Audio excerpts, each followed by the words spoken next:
Hola, muy buenas tardes a todas, a todos, a todes.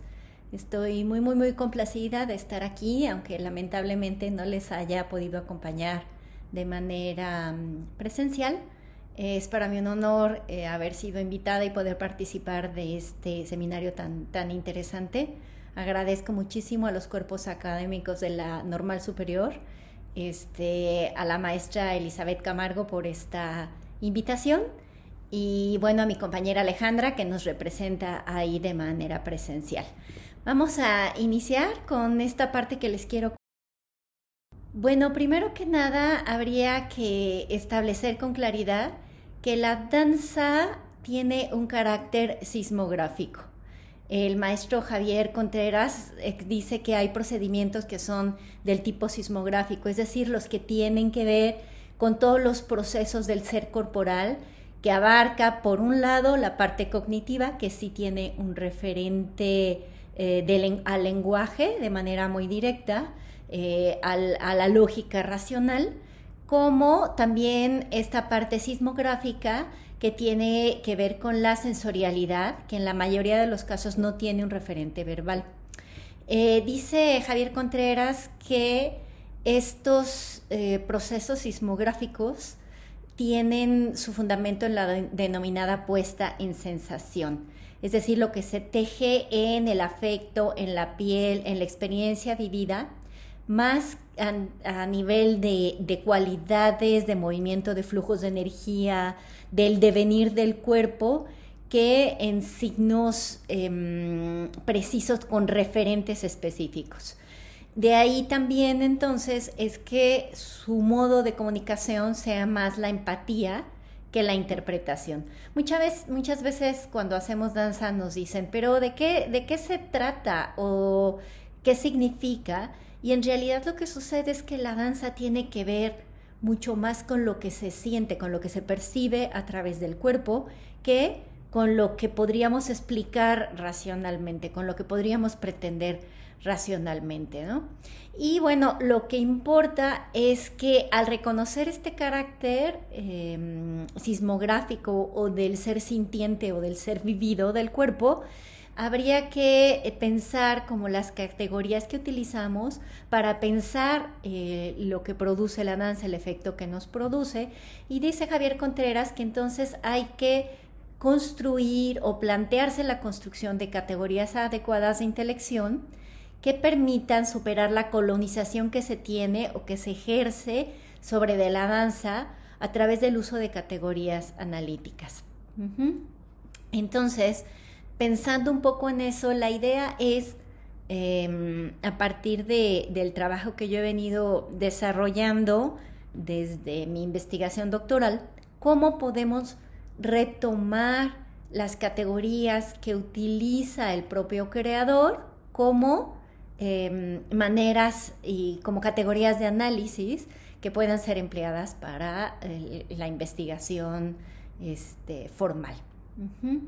Bardet dice que la danza y la palabra hablada o escrita son dos naturalezas distintas y que no se sustituyen o se validan una a la otra. Es decir, habría que pensar que estos procedimientos sismográficos, que bueno, aquí estamos hablando de la danza, pero que suceden en el cuerpo de las personas, en los procesos educativos, la experiencia del cuerpo no se enuncia de manera directa en la palabra. Los procesos de aprendizaje, de la coordinación, muchos procesos corporales, de la concepción del propio cuerpo, vienen desde este campo sismográfico. Y no hay que pensar que el que se lleven a la palabra es lo que les da validez, sino lo importante de que haya un diálogo, es decir, de los saberes del cuerpo que puedan ir hacia la palabra, como la palabra recuperar saberes del cuerpo que les permitan repensarse, ¿no?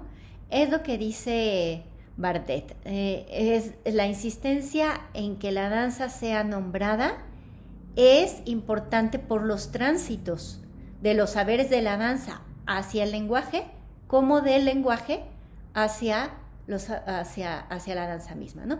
Hay esos cruces y bueno, ahí hay muchas experiencias, muchos filósofos han repensado categorías de la filosofía, por ejemplo, a través de construir sus reflexiones desde la NASA. Bardet, evidentemente, Mary Bardet es una de ellas. Se me borró en la grabación un pedacito donde les explicaba que les quiero poner un video para que después dialoguemos. Creo que observando la práctica va a quedar más claro el por qué estamos poniendo esto.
Esta escuela tiene la oportunidad de explorar realmente, ¿no? O sea, con demasiada apertura sobre ti, sobre tu cuerpo, ¿no? Como bailarín. Y eso se me hace algo como súper lindo, porque por lo menos para mí es como buscarme a mí y no buscar algo que tenga que ver más con cumplir algo con los demás. A través de eso me puedo liberar y puedo encontrar cuál es mi danza, ¿no? Y explorarla realmente hasta donde yo pueda llevarla. Y eso de alguna manera pues quita pesos, ¿no? Como pensar en que tengo que levantar la pierna súper alto o que tengo que tener una técnica súper buenísima para poder realmente ser una bailarina, ¿no? Hay una cuestión que trabaja mucho en esta escuela que se llama tu poética personal, y esa es una de las cosas que ha abierto el panorama para muchos alumnos de esta escuela, ¿no? El hecho de que no solamente trabajemos un cuerpo, sino que también haya algo más allá de lo que se ve físicamente bailado, ¿no? O sea, cuando bailo sé que si salto me van a decir, ah, no manches, salta bien alto, entonces fue como de, ya no voy a saltar. O sea, en mi siguiente trabajo no va a haber saltos. Sé que sé girar y sé que van a esperar que gire, entonces digo, no voy a girar tampoco. No hay giros, se acabaron los giros. Y después fue lo de desplazamientos, ¿no? Porque el escenario es grande, dicen, aprovecha el escenario, tienes el espacio. Y dije, no, no va a haber espacio. O sea, todo se tiene que dar en un solo lugar. Y después fue el marcaje de luces, no, pues ponle estrobos y es que cambie esto. Y aquí dije, no, se va a quedar así. Tiene que ser algo interno del puro movimiento. Fue entrar otra vez a la escena, pero ahora sí sin las cosas por las que me siento que me definen. Todos giraban y todos saltaban y todos tenían un vestuario bien elaborado y cosas así. Y una vez me quedo ahí parado y me amarro el mantel de mi casa como falda, entonces... Pero otra vez volvió a pasar, o sea, fue como que la gente me dijo, no manches, me gustó mucho tu trabajo. Y hasta ahora como que estoy haciendo como estos movimientos, siento, ¿no? Siento el peso de cómo una sola mano como puede decir muchas cosas, ¿no? O solo un gesto. Entonces, eso ha sido como lo que ha pasado, creo.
Lo que me parece más interesante es cómo nombramos eso que está pasando.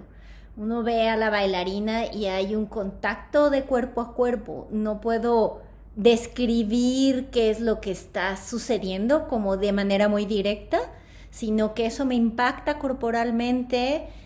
Hay evidentemente flujos de energía, hay atención, hay acción, hay un montón de cosas que se están sucediendo, pero desde su corporalidad que me impactan directamente a mi corporalidad, y eso me parece sumamente, sumamente interesante y quería que lo viéramos de manera pues muy evidente. Javier Contreras dice que se trata de lograr la propia enunciación como una tarea política dignificante. La danza implica en su práctica, a partir de su asunción de esta condición encarnada, varios retos, varios desafíos al dualismo occidental que separa mente y cuerpo, pero también epistemológicos, en la medida en que supone una ampliación del concepto de intelección entendida como problematización crítica de lo real, pues moverse ya es una manera de interrogarse y de interrogar el mundo. Es decir, al estar haciendo danza estás interrogando al mundo, estás posicionándote dentro de él, pero habría que buscar justo esta ampliación de la epistemología para permitir que esto fluya hacia el lenguaje sin este proceso de colonización. Y bueno, dice también Javier Contreras que plantea estos dilemas ético-afectivos en la medida en que su práctica, la de la danza, devela la importancia de la situación fundacional de la constitución del sujeto como ente sostenido corporal, afectiva, éticamente por un otro. Es decir, que tiene implicaciones también éticas y afectivas porque impacta a la constitución de la persona en sí como de la sociedad a la que forma parte, su relación con la otredad.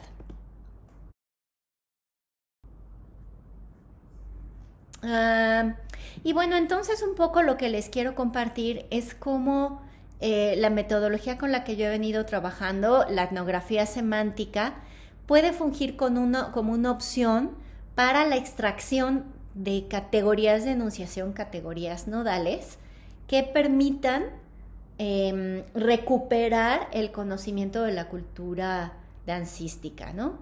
En este posicionamiento que viene desde el enfoque de Clifford Geertz, no se está planteando la ilusión de objetividad. Sabemos muy bien que eso no existe, pero aquí es muy claro, no hay una pretensión como tal de ser objetivo, de ser objetiva, sino que la persona que investiga tiene mucha claridad en que es un mediador en el proceso de descripción etnográfica, ya sea a partir de la elicitación, cuando se está entrevistando, cuando se está registrando los saberes de un informante, de una otra persona que te comparte sus competencias, o cuando estás haciendo un proceso de autoetnografía, cuando estás siendo tú quien investiga tu propia práctica. En este sentido, hay que tener muy claro que existe competencia lingüística en la cultura de la que forma parte la persona que está brindando el discurso, y entonces lo que se realiza es un esfuerzo de comprensión, de explicación, pero también de apropiación del término. Aquí estoy poniendo que se realiza una traslación y no una traducción. ¿Se acuerdan cuando decíamos que el investigador era el que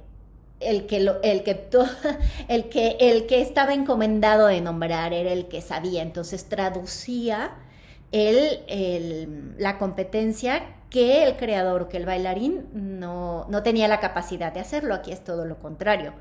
Quien sabe es la persona que pertenece a la cultura dancística, y lo que se hace es que se trasladan estos términos, se hace un proceso de comprensión, de apropiación y de explicación a través de la descripción.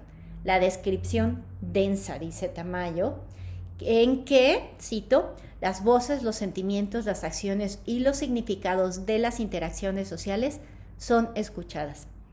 termina la cita. Es decir, donde se está mezclando en la comprensión significados, sensaciones, sentimientos, acción, relaciones sociales, etc.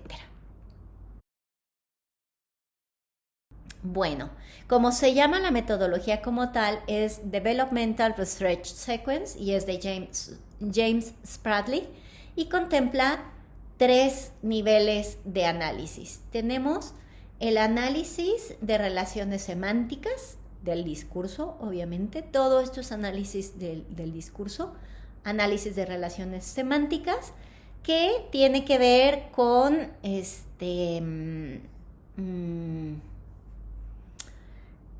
en buscar establecer los tipos entre diferentes términos en aras de su jerarquización y de su definición.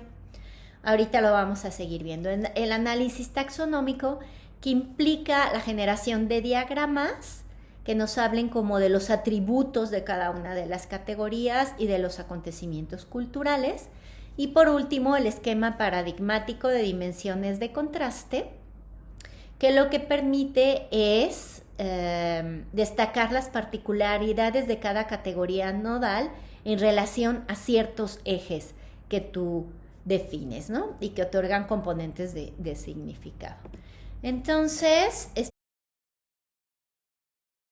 voy a enseñar un poco cómo opera. Espero que vayan pensando en posibilidades de empleo de esta metodología si les resulta de interés.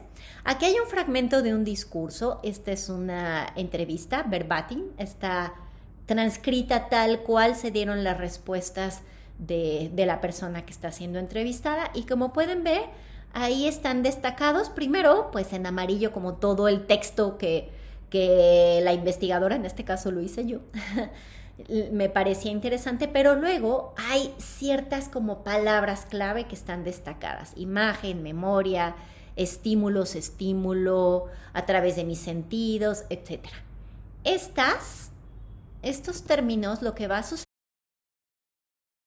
es que se van a poner, tenemos el término X y el término Y se van a poner en relación, uno al lado del otro. Entonces, aquí tienes catálogos de relaciones. Puedes decir X es un tipo de Y. X es un atributo de. Es una causa o razón de. Es un paso para lograr. Es una manera de hacer. Puedes generar incluso más catálogos de relaciones. Y entonces, cuando lo aplicas, te queda de lo que sacaste del discurso, comienzas a establecer relaciones, ¿no? Habilidad es menor que integración como ser. Destreza es menor que integración como ser. Necesidad de expresarse es una causa o razón de bailar, etcétera, etcétera. Las vas poniendo. Y como se pueden dar cuenta, por ejemplo acá, ya te das cuenta que vuelve a aparecer improvisación, improvisación, improvisación, improvisación, improvisación. Es decir, acabamos de detectar una categoría, no para que la vuelvan a ver, esta improvisación que aparece y aparece y aparece y aparece. De pronto ella lo plantea como improvisación de creación, pero es improvisación. Y entonces te traes luego acá como categoría nodal en el centro la improvisación y afuera todas las otras relaciones, ¿no? Estar presente es parte de la improvisación, lo que está pasando es parte de la improvisación, estar claro de qué va es parte de la improvisación. La improvisación tiene una serie de categorías alrededor. Luego estas también podrían tener otros árboles como este de categorías que despliegan otro tipo de relaciones. Y luego, bueno, yo un poco el paso que seguí, que me parece importante para continuar como reforzando lo que sucede, es que puedes tener diferentes árboles de categorías de diferentes informantes. Como es el caso aquí, tenemos el de arriba, el de Ana González, luego a la izquierda de Gabriela Medina, a la derecha de Cecilia Appleton. Estos tres están hablando de lo que es estar en escena. Para Ana González, estar en escena es solo a través de la improvisación. Para Gabriela Medina es el hecho escénico como tal, igual que para Cecilia Appleton. entonces fíjense lo que es muy interesante que pasa, que se comparten.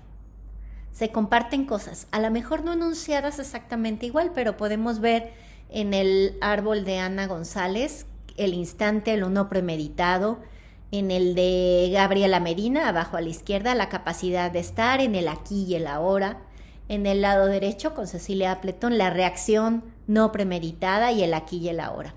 Si se dan cuenta, esta línea del instante, de lo no premeditado, del estar ahí, son elementos que ya vas detectando que son nodales dentro de la cosmovisión del bailarín, de la cosmovisión del artista. Y bueno, entonces, ¿qué significan, qué implican y qué elementos tienen en común para las tres creadoras y qué elementos se diferencian para ellas, ¿no? Luego también ya puedes hacer los cuadros paradigmáticos de dimensiones de contrastes, donde puedes ver, por ejemplo, en este caso, lo que impacta a la categoría de honestidad, de intuición, la afección, la conexión, el sentido, el arrojo, etcétera, etcétera, y puedes establecer ese tipo de relaciones. Es muy importante porque estamos recuperando memoria viva, que es fundamental para la investigación. Estás trabajando con creadores en activo y te permite aproximarte a los saberes culturales que suceden en ese momento, en ese tiempo, y a una concepción y un análisis del mundo. No puedes hacerlo, claro, de entrevistas grabadas y reflexiones previas, pero cuando estás ahí entrevistando, estás recuperando memoria viva. Y bueno, aquí la otra parte que les prometimos que íbamos a hablar es el papel de la metáfora en la enunciación de la danza. Y esto es fundamental. ¿Por qué? Justo cuando hablábamos de qué es sismográfica y qué es no sé qué, nos damos cuenta de que las palabras existentes en nuestro vocabulario académico de repente no nos alcanzan. Y entonces los creadores han optado por utilizar expresiones metafóricas. Por ejemplo, aquí en este cuadrito que podemos ver en la primera línea, están hablando sobre el proceso y sus fuentes motivacionales. Hablan de vivencias, hablan de experiencias, hablan de memorias, ¿no? En la segunda línea, el estar aquí, el estar adentro, el mundo propio, el adentro, ¿sí? Y luego la conexión, conectar con algo, etc. Y hay una palabra ahí en medio, hasta abajo, que dice Cecilia Appleton, es como escarbarme. Y entonces, pues no se va a escarbar, o sea, así como, ¿qué? Como rascarse un grano, ¿cómo te vas a escarbar? No, es una metáfora, pero es una metáfora que está englobando todo esto, el ir adentro, el muy adentro, el mundo interno, lo íntimo, el profundizar pero abriéndose paso, ¿no? El conectar con algo que está ahí adentro y no de manera visible. Entonces, vemos cómo surgen metáforas que nos permiten expresar la experiencia y que son nuevas categorías, pues no nuevas, porque hayan estado en el universo de la danza, pero sí que podemos retomar para la investigación y el análisis. Y es muy importante porque entonces no estamos imponiendo cosas, estamos recuperando desde la experiencia vivida, desde la experiencia de cuerpo. Y al cuerpo, cuando uno dice escarbarse, inmediatamente impacta en el cuerpo, no es algo como externo, como de fuera. Y eso nos permite, que es lo más interesante, establecer otro tipo de relaciones de cuerpo. ¿Por qué? Porque estamos enunciándonos desde otra vivencia. Y es una retroalimentación, es decir, Lo que yo estoy diciendo es lo que está pasando y lo que está pasando también está empujado por lo que yo estoy diciendo, ¿no? Y eso nos permite también generar contactos y generar imágenes y generar relaciones poco convencionales.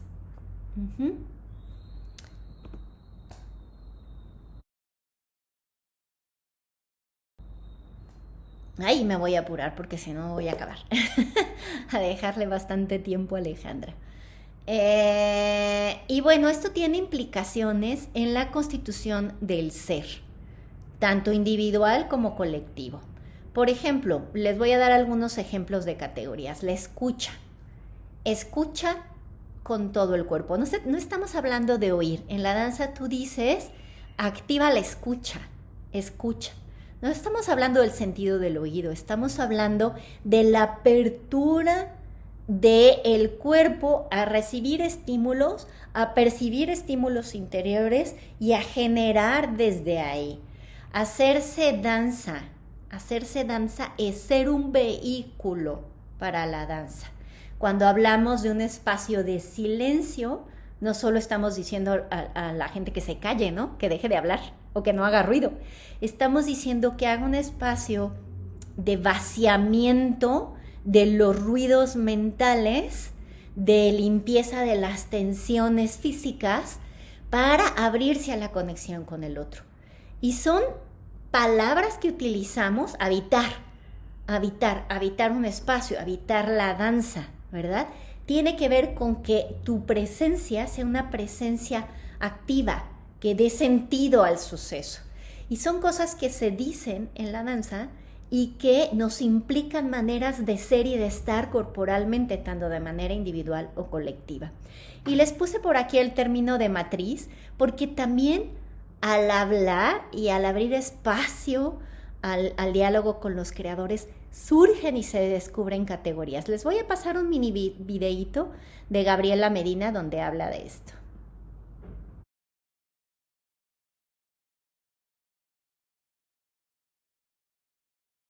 De pronto siento no es visible y es esta especie de cúpula o de burbuja. Quizás es un caparazón, quizás es como una gran matriz, podría ser eso. Ajá. Que de pronto con tu energía, con tu respiración, con tu capacidad de estar, con tu fuerza, con lo que significa estar vivo, creo que con eso puedes lograr crear eso que algunos dicen la mística, la magia, no sé, ¿no? Y entonces envolver a todo, el espectador, todo se envuelve y se construye un espacio y un tiempo fuera del real. Yo siento que eso sucede. Se apaga la luz y se enciende otra. Algo así.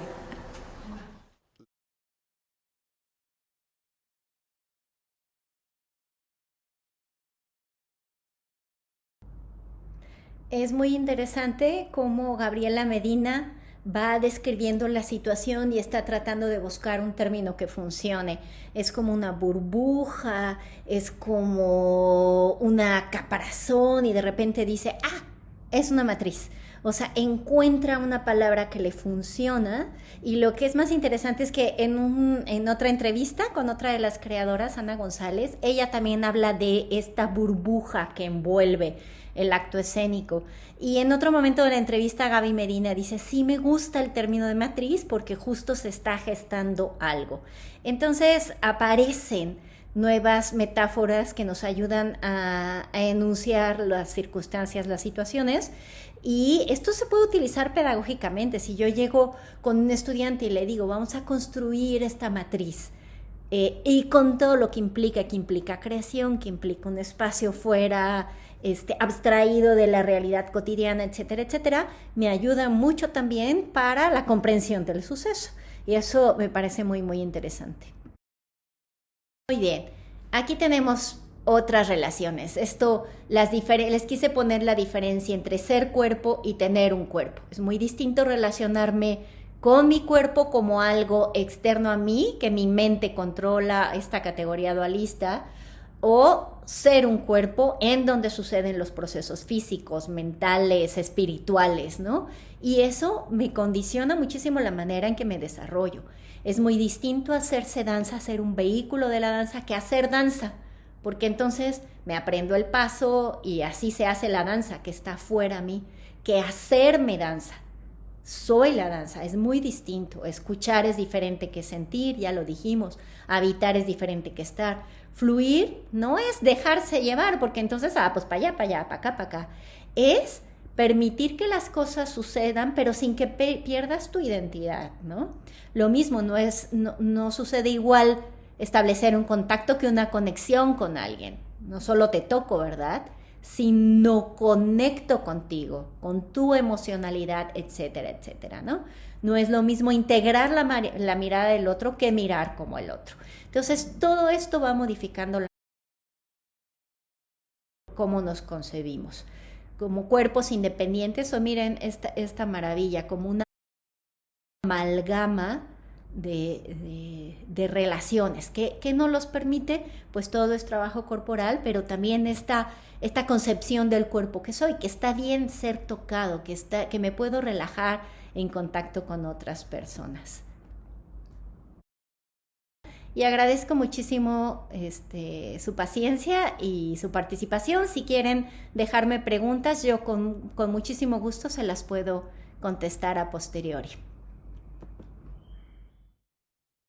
Pues yo en esta segunda parte les voy a hablar sobre el giro corporal que se ha dado no solamente en la danza, sino también en otras áreas del conocimiento y que está relacionado con algo que ha sido muy importante para las artes, que es el fin de la teoría de la representación, pero que también cambia la manera en la que nos relacionamos con el mundo más allá de las artes. Eh, Desde inicios del siglo XX se han replanteado muchas de las nociones que se utilizan para hablar y para crear el arte. En la actualidad resulta muchísimo más difícil definir a la obra de arte porque las maneras en que ésta se presenta se han diversificado mucho. En la danza, por ejemplo, podemos encontrar una cantidad enorme de lenguajes danzarios y de corporalidades muy distintas entre ellas, y esto provoca que ya no podemos decir de manera general cuáles son las características de los y de las bailarinas sin ser excluyentes en nuestra definición. Para poder entender estos cambios que se están jugando hoy en el arte y particularmente en la manera de entender el cuerpo en la danza actual, es necesario estudiar la desarticulación de la teoría de la representación, porque este cambio es quizá el cambio epistemológico más importante del siglo XX. La desarticulación de la teoría de la representación no solamente puso en cuestionamiento la visión positivista de la ciencia, que pretendía realizar la investigación desde una supuesta objetividad pura, sino que también permitió entender que el proceso de creación artística es atravesado por la persona que crea la obra. Para explicarlo en términos sencillos, pensemos que un pintor del siglo XIX, al pararse delante de un volcán con su cabollete, suponía que lo que él pintaba era el volcán. Es decir, que partía de la idea de que estaba representando, con lo cual la pintura se convertía en una sustitución de ese volcán real. Esto era así cuando el arte se entendía como una representación de la realidad, pero ya con la ruptura de la teoría de la representación, un pintor, pararse con su caballete delante del volcán, pensará que lo que pinta no es el volcán, sino su propia mirada del volcán. Es decir, que no va a estar representando, sino que va a estar presentando su propia mirada del volcán. Este cambio en la manera de entender el proceso de creación artística tiene como consecuencia que el cuerpo mismo y la propia experiencia del artista pasaron a ser parte de la obra de arte. Esto nos permite entender por qué los artistas visuales con frecuencia, en vez de poner el lienzo, ponían su cuerpo, se ponían a sí mismos o a sí mismas como obra. Esto es lo que se conoce como el giro corporal en la creación artística, que dio lugar a la creación del performance, que es una nueva forma de arte que involucra la creación directa del artista que interviene en la realidad en acciones desde el arte que con frecuencia cuestionan a la sociedad, pero en primer lugar cuestionan al arte mismo. El giro corporal se dio en las artes, pero no solamente se dio en las artes, sino que ha tenido un impacto en otras áreas del conocimiento. En las ciencias duras, por ejemplo, se ha tomado conciencia de cómo la metodología que se utiliza para medir y probar un fenómeno específico determina el resultado de la investigación, con lo que se relativizaron las afirmaciones de la ciencia. Los resultados de la investigación ya no se anuncian como verdades incuestionables, sino como hallazgos verificables en un contexto determinado y con una metodología o instrumentos de observación específicos. Se podría decir que el cuerpo, desde el que percibimos el mundo y creamos la obra artística, determina las características de la obra. De igual modo, podemos decir que desde la manera de entender el conocimiento y las metodologías e instrumentos de observación y medición que tengamos, van a determinar las afirmaciones de la ciencia. Es por esto que el giro corporal se ha vuelto fundamental en la actualidad para entender la construcción del conocimiento. El giro corporal nos permite entender que nuestra relación con la realidad siempre está mediada por nuestro cuerpo y nuestra percepción, que como sabemos es particular.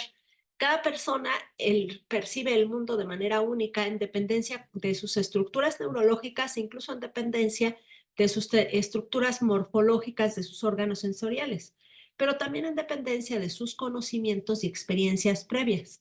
Por esto, los procesos de enseñanza-aprendizaje siempre van a ser específicos, aunque se basen en principios generales. Cuando se ha desarticulado la teoría de la representación, si queremos dar cuenta de lo que es un bailarín, ya no podemos buscar referentes fuera del mismo, sino que tenemos que ver directamente al bailarín para saber qué es y qué hace. Es decir, que lo que podemos entender por cuerpo danzante no está desvinculado de las prácticas creativas ni de lo que se entiende por danza. Resulta importante explicar cómo se entiende al cuerpo en la danza actual, lo cual puede servirnos, por ejemplo, para reflexionar sobre el giro corporal que se ha dado en las sociedades actuales, que han puesto al centro de atención en la construcción de la corporalidad. Este giro corporal se puede ver en muchas áreas del conocimiento y responde a la importancia que tiene la manera en que concebimos el cuerpo con la manera en que nos relacionamos con las demás personas y con el ambiente. Es decir, que se ha comprendido que cualquier cambio social que se realice estará atravesado por cambios en la construcción de la corporalidad. Para explicar cómo se entiende al cuerpo en la danza actual, necesitamos reflexionar también sobre cómo se entiende la obra de arte. Aunque sabemos que no resulta posible dar una definición definitiva sobre obra de arte, también es importante analizar las prácticas corporales y creativas de la danza. Además, es necesario adentrarse en los modos en los que el espectador participa de la danza, porque la danza también lo incluye como parte de la misma. Vamos a hablar sobre la obra de arte en particular. Las experimentaciones creativas se han diversificado tanto desde los inicios del siglo XX que en la actualidad resulta difícil decir que es una obra de arte. Por esto, y debido a que en la actualidad no se puede definir qué es una obra artística partiendo de sus características, vamos a enfocarnos en la experiencia y en los haceres que se generan en torno a la obra de arte, tanto en su proceso de creación como en su recepción, porque ahí es en donde se juega el tema del cuerpo, que es lo que nos interesa principalmente. Los filósofos Gilles Deleuze y Félix Guattari proponen a la obra de arte como ese compuesto que es desplegado a través del devenir mismo del artista. Es el devenir desde donde se extrae ese ser de sensación que es la obra. Y aquí aparecen varias claves para entender qué es la obra de arte y cuál es su relación con la corporalidad. Por un lado, la obra de arte es entendida como un compuesto y como un ser de sensación. Y por otro, se puede entender al proceso de creación y presentación de la obra como un devenir del artista. Deleuze y Guattari presentan el concepto del devenir de una manera que resulta muy útil para pensar la danza actual, porque el devenir le da al bailarín o bailarina la posibilidad de hacer ese proceso de vaciamiento, en el cual se quita las significaciones que lo encierran en una forma única. Entonces, cuando el bailarín puede devenir con la obra, deviene mar, deviene insecto, esto no implica representar al insecto y al mar, sino que implica que existe una transformación del danzante. El cuerpo del danzante se entiende como un ser de multiplicidad, es decir, que es un ser que puede entrar en infinidad de devenires, debido a que tiene la capacidad de iniciar ese proceso de vaciamiento imprescindible para su posterior transformación. La noción de cuerpo danzante como un ser de multiplicidad no solamente entiende como esa posibilidad de crear diversos devenires, sino que es la cualidad del ser danzante de penetrar y de ser penetrado por otros seres. Para explicar esto se puede tomar como, por ejemplo, la improvisación de contacto, que es un tipo de danza en la cual el movimiento no puede darse si no es en contacto corporal entre dos o más bailarines. Este contacto se vuelve tan intenso en el juego de dar y de recibir peso que llega el momento en que ya no se puede saber cuál de los dos cuerpos es el que está haciendo el movimiento. Incluso la voluntad de moverse parece responder a una conciencia corporal colectiva que implica a las personas que bailan juntas, pero que también implica a la tierra porque la gravedad también impulsa y determina el movimiento. En la improvisación de contacto se dice que al danzar se construye un tercer cuerpo, que es más que la suma de los dos cuerpos. Este tercer cuerpo es un devenir otro que no implica la desaparición de ninguno de los dos bailarines ni la sustitución del uno por el otro, porque el devenir no es representación. Existe en este caso una relación entre el cuerpo y el devenir porque se deviene desde el cuerpo. Esta característica del devenir es lo que hace que cuando la obra se presenta, el espectador acaba siendo arrastrado al devenir de quien baila. Esto no ocurre solamente en las artes escénicas, también el artista visual o el escritor deviene, y esto es lo que le da la posibilidad de crear. Cuando se lee una obra literaria, observa una obra visual, el espectador también deviene con la obra. La diferencia con este tipo de artes y las artes escénicas es que en estas últimas el devenir del artista y el del espectador ocurren al mismo tiempo, lo cual implica doblemente al cuerpo. El artista escénico crea desde su cuerpo y acaba arrastrando al espectador haciéndole devenir junto con el bailarín. Decíamos que la obra de arte en la actualidad no se compone desde la representación y no tiene un referente fuera de sí mismo. Por esto, la noción de creación de obra puede entenderse mejor si se concibe como la composición de un ser de sensación. Es decir, la conformación de ese plano de composición que no es otra cosa que los devenires de quien baila, que son compuestos de manera tal que puedan arrastrar en ellos al espectador. Decíamos que el devenir es un proceso de vaciamiento. Esto es algo que no solamente le ocurre a quien baila, sino también a quien especta. Por eso, desde el arte se habla de que se crea una atmósfera, un espacio o un tiempo diferente, un tiempo dentro del tiempo, un tiempo que es siempre presente. La creación de ese tiempo o de ese espacio particular se crea en el devenir de la obra. De alguna manera implica un rompimiento con los límites del sujeto porque implica un proceso de autotransformación. Es decir, que de alguna manera el bailarín y el espectador también se vuelven a crear a sí mismo a partir de los devenires de la obra. En el proceso de creación de la danza actual, cada persona danzante compone sus propios devenires en términos escénicos, es decir, que dentro de esa atmósfera que se crea en el proceso de creación, cada quien elige cómo reaccionar a los estímulos que recibe y así comienza a construir ese compuesto que es la obra. Aunque los estímulos pueden estar relacionados con recuerdos de la vida, no son ellos los que conforman la obra. Ya sea abrazando la abstracción o respondiendo a estímulos que provienen de la experiencia de vida, el bailarín compone un ser de sensación que se independiza de él porque tiene la posibilidad de ser extendido al espectador y hacerle devenir con la obra. En el caso de la danza actual, no resulta posible diferenciar el proceso de creación de la presentación de la obra. De alguna forma, la obra, aun cuando tenga un proceso de creación previo, siempre es vuelta a crear en cada presentación.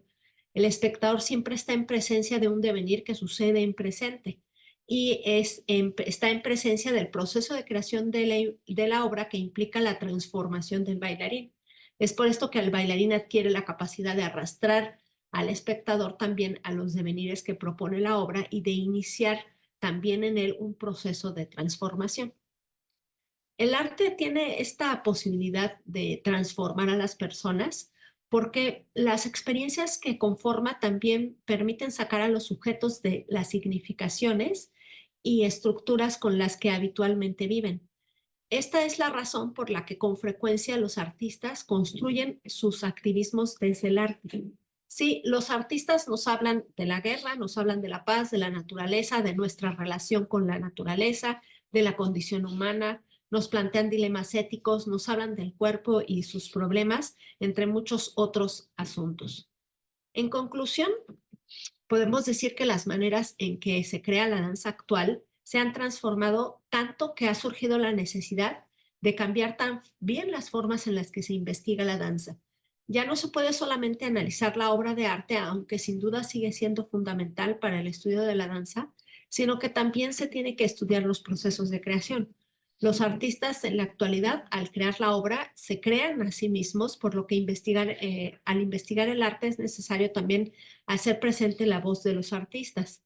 Los cambios epistemológicos que se han vivido en el arte en las últimas décadas tienen su origen en el fin de la teoría de la representación, con lo cual el cuerpo y la persona se pusieron en el centro de la atención. Y esta es una de las aportaciones importantes que tiene la danza, digamos, para la sociedad, porque la recuperación del cuerpo está relacionado con los principales problemas sociales y ambientales que nos aquejan en la actualidad. El arte, al devolvernos al mundo de lo sensible y permitir vivir esos procesos de autotransformación, nos devuelve el cuerpo y nos regresa la posibilidad que tenemos como personas de repensar nuestra relación con otras personas y con el mundo.